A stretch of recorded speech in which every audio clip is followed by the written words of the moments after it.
Sevgili hikaye severler, yeni bir hikayeyle daha karşınızdayım. Bugün size yine hayatımıza yön verecek bir hikaye anlatacağım. Hazırsanız başlayalım hikayemize. Bir zamanlar 4 oğlu olan bir adam varmış. Çocuklarının olaylar karşısında çok erken karar vermemeleri ve ön yargılı olmamaları için onları bu konuda eğitmek istemiş. Bu nedenle her birini uzak bir yerde bulunan bir ağacın yanına gidip ona bakmalarını söylemiş. İlk oğlan kışın gitmiş. İkincisi ilkbaharda, üçüncüsü yazın ve sonuncusu da sonbaharda gitmiş. Geri döndükleri zaman hepsini bir araya çağırmış ve onlara ne gördüklerini sormuş. İlk oğlu ağacın çok çirkin, yaşlı ve kupkuru olduğunu söylemiş. Hatırlarsanız o kışın görmüştü ağacı. İkinci oğlu hayır, yeşilliklerle doluydu ve canlıydı demiş. O da ağacı ilkbaharda görmüştü. Üçüncü oğlu ise diğer iki kardeşinden farklı düşünüyormuş. Çiçekleri vardı ve kokularıyla, görüntüsüyle o kadar muhteşemdi ki daha önce hiç böyle bir şey görmemiştim demiş. Çünkü o da ağacı yazın görmüştü. Sonuncu oğlu hepsinin haksız olduğunu ve ağacın meyvelerle dolu, canlı ve hayat dolu olduğunu söylemiş. Yaşlı adam oğulların hepsinin de haklı olduğunu söylemiş. Çünkü hepsi farklı mevsimlerde ağacı görmeye gitmişti. Onlara bir ağacı veya bir insanı kısa bir süre veya bir mevsim tanıdıktan sonra yargılayamayacaklarını ve neye sahip olup olmadıklarını güzelce anlatmış. Gerçekleri ancak sonunda 4 mevsimi gördükten sonra görürsünüz. Eğer kışın vazgeçerseniz ilkbaharın nimetlerinden olursunuz. Yazın güzelliğinden ve sonbaharın bütünlüğünden de. Bir mevsimin acısının diğer güzel mevsimleri parçalamasına izin vermeyin. Hayatınızı ve insanları bir mevsim veya bir dönem yüzünden yargılamayın. İlk defa gördüğünüz bir insanın ya da karşılaştığınız bir durum hakkında söz söylemekte acele etmeyin. İyi bir gözlemci olun. Unutmayın ki ileride şu anki zamanı arayabilirsiniz veya daha güzel günleri yaşayabilirsiniz demiş. Evet sevgili gönül dostları, ne kadar güzel söylemiş değil mi? Bazen insanlar kişileri ırkına, cinsiyetine, tuttuğu takıma, parmağındaki yüzüğün türüne ya da bıyığının biçimine bakarak değerlendirebiliyor. Başkalarının açtığı ön yargı yolundan gidebiliyor ya da kendi geçmişinde yaşamış olduğu olumsuz olaylardan dolayı aslında hiç alakası olmayan insanlara karşı ön yargılı davranabiliyor. Bugün birçok insanın karşılaştığı ön yargıdan bahsetmek istiyorum. Peki, nedir ön yargı? Ön yargı, bir kişi ya da olaya ilişkin yeterli bilgi edinmeden, önceden peşin bir karara varmış olma durumudur. Ön yargı, öteki şahıs ve gruplara karşı hoşgörüsüz, haksız ve ayrımcı bir tutumdur. Bir yazıda okumuştum. Ön yargı, zihnin taktığı at gözlüğüdür diyordu. Bu tanımlama çok hoşuma gitmişti. Aslında toplumun küçüklükten itibaren kulağımıza fısıldadığı her kelime ve sunduğu her resim ön yargımızın temel taşlarını bir bakıma at gözlüğümüzü oluşturur. Nasıl atlar taktıkları bu gözlük nedeniyle olayların bütününü göremez, sadece önünü görür, ön yargılı insanlar da ön yargılarından başka bir şey göremezler. Ön yargı insanların düşüncesizliğine bir kılıftır aslında. Mesela bir trende giderken 3 çocuğuyla yolculuk yapan bir adama ağlayan çocuklarını susturmadığı için kızarız. Ama bilemeyiz. Belki de o çocuklar biraz önce annelerini kaybetmiş olabilirler. Hiç empati yapmayız. Hemen suizana gireriz. Çünkü ön yargı suizanın pusulasıdır.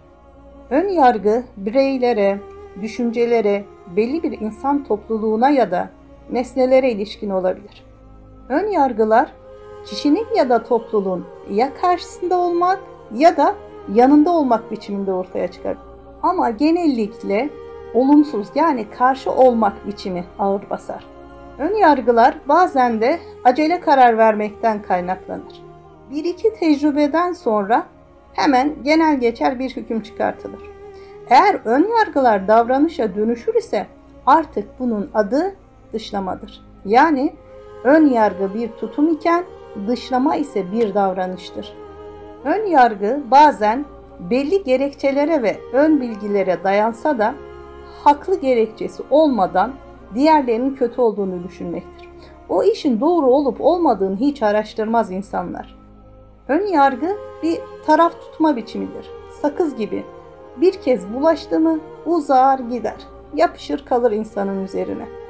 Alport, erken yargılar yeni bilgilerle yüzleşince değişmiyorsa ön yargıya dönüşmüş demektir diyor. Yemeğin tadına bakmadan tuz atan biri ön yargılıların ordusuna katılmış bir neferdir.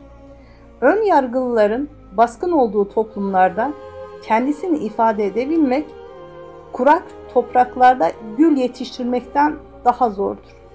100 yıl önce neyse bugün de böyledir, 100 yıl sonra da böyle olacaktır. Kolay kolay değişmeyecektir. Zihnimiz bize empoze edilen ön yargıların eseri ise hiçbir zaman gerçekleri göremeyiz. Kur'an-ı Kerim'de Nisa suresinde hislerinize uyup adaletten sapmayın buyurarak ön yargısız bir yaşam için yol gösterilir. Peki ön yargıların temel özellikleri nelerdir? Biraz da bunun üzerinde konuşalım. Ön yargı insanları sınıflandırır. Zenci, beyaz, Türk, Kürt, Doğulu, Batılı gibi sınıflara ayırarak aynı sınıfta yer alan bütün insanların aynı özellikleri taşıdığını kabul eder. Bütün erkekler veya kadınlar böyledir gibi basma kalıp yargılar oluşturur. Önyargı insanların arasındaki iletişimi azaltır. İnsanlar ön yargılı oldukları insanlarla komşu olmak, hatta aynı odada bile olmak istemezler. Ön yargı özellikle büyük grupların ön yargıları ile karşı karşıya gelen azınlık grupların bireylerinde aşağılık duygusu oluşturur ve insanlar arasında düşmanlık duygularını artırır. Amerika'da zenci ve beyazlar arasındaki kavgalar gibi.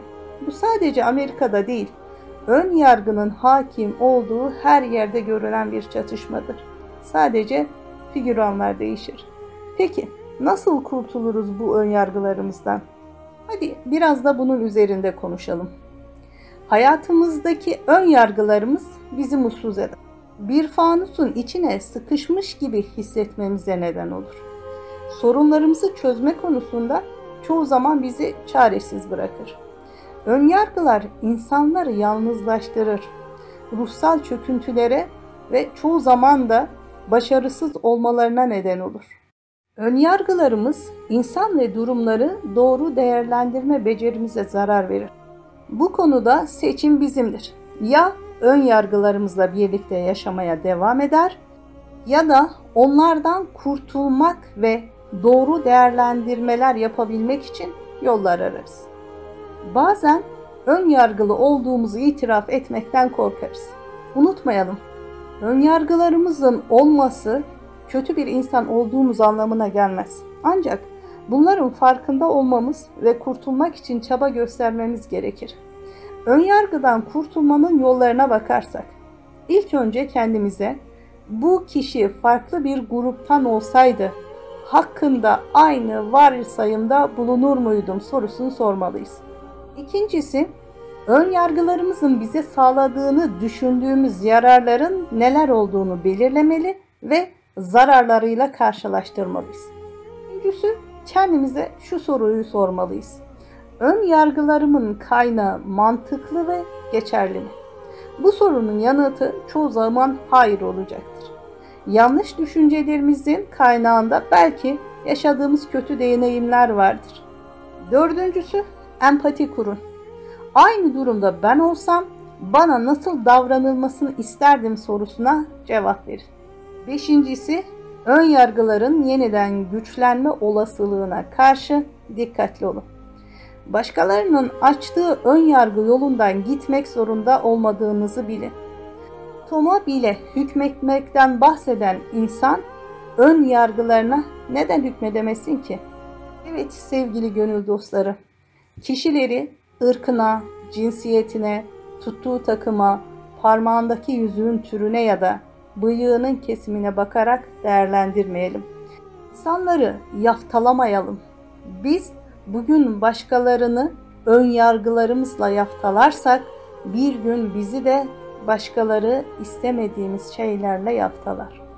Rabbim hepimize insanları yargılamadan olduğu gibi kabul etmeyi nasip etsin. Videomu beğendiyseniz like butonuna basmayı, beni desteklemek için abone olmayı, yeni videolardan haberdar olmak için bildirim butonunu açmayı unutmayalım. Hoşça kalın, dostça kalın, gerçek dostla kalın.